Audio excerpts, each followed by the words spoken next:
Hey friends, Amir here with your local home finder team. Today we're going to update you on what's happened in the last month and how that's going to affect you if you live north of the GTA or you're wanting to move north of the GTA. Before we do that, make sure you subscribe to our page and hit the little bell button so you can stay up to date with all the videos we're putting out from this channel. Now let's get you updated on what's happened in the last month. I throw a lot of numbers at everybody, so I'm going to get into a little bit of nitty gritty, so bear with me. And what we'll do is we'll do a little speculation on what's going to happen in the following month and the next few months. So the two counties we're going to be looking at is Dufferin County and Wellington County. That's really going to give you a really good indicator of what's happening north of the GTA area. First, Dufferin County. So in the month of October, Dufferin County saw 47 sales in total. And that's down from the previous month at 64. So that's quite a bit down. They also saw more listings come onto the market, and they're at 349 listings total versus the previous month, 341. So their consumption rate is not so great right now.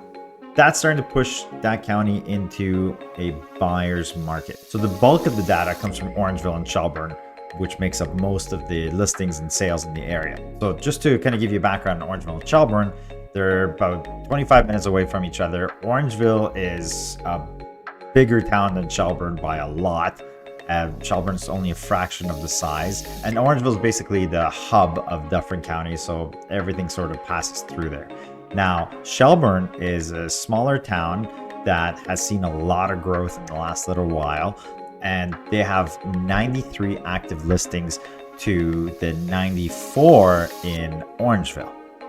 So being a fraction of the size of Orangeville, that's a ton of listings. And the bulk of that is from folks that had speculated and bought brand new homes in that area. And now those homes have seen a big decline in price.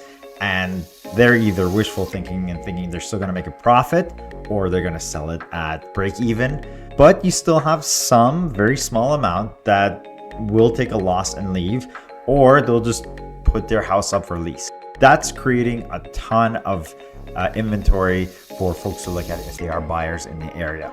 So if you're looking for a brand new house, really good time to start to look at some of those. So the likelihood of these prices of these brand new homes coming down is high, and some of these folks will lose some money if these interest rates stay the way they are. Now, looking at the consumption rate, how many properties have come on the market, we are going into a pretty strong buyer's market in the Dufferin County area. If this stays the same way, more and more listings are going to come on, and sellable listings are basically about anywhere from 35 to 40% of what's available right now. And those properties are likely going to get consumed a lot faster and purchased a lot quicker versus the ones that have been sitting for a while. And a lot of times in our minds, it takes a little bit longer to adjust to prices going down versus prices going up. That's sort of par for the course. And the sooner the sellers realize that, hey, I want to get from point A to point B and I need to adjust my price, I need to adjust my mindset, the sooner they're going to get shifted to that buyer's market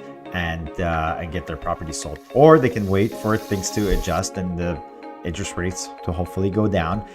We'll speculate a little bit on that at the end of the video. Now let's go into Wellington County, which is a whole nother story. Wellington County saw 134 sales in September, and that actually trickled up to 146 sales in the month of October, which is fantastic. They're actually selling through a lot of their inventory, which is great. So they have 606 active listings on the market currently versus the previous month, which was 608. So they're actually down from the previous month, which is fantastic. Bulk of the listings and sales come from two different regions in the Wellington area. One would be Guelph, obviously, and the second one would be Center Wellington, which is Fergus Elora area. Fergus and Elora, they had about 104 active listings last month versus the previous month, which was 113. So they have actually gone down. And they had 22 sales both months, so very consistent.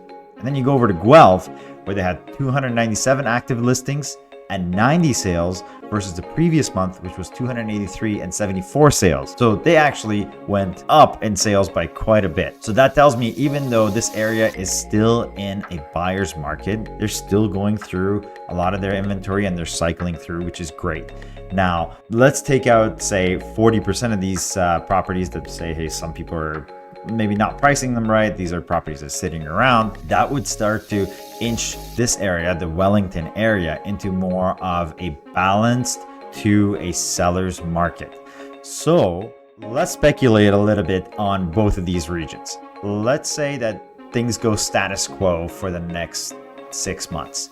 Likely, both regions are going to start to pick up more and more listings. And as people start to get used to this normal climate of real estate more and more, eventually the Dufferin County area is going to start to bring down their prices as well for people that are super serious about selling. And they're going to start to cycle through some things, but inevitably they would have picked up some inventory as well. Wellington is going to be in a lot better of a shape because from what I see, and let's say everything stays the same, they're going to stay sort of on a balanced market, which is great. And they seem to have a lot of attraction there as well, which is fantastic for the Wellington area. So let's say that the interest rates start to come down after a few months, maybe after 6 months.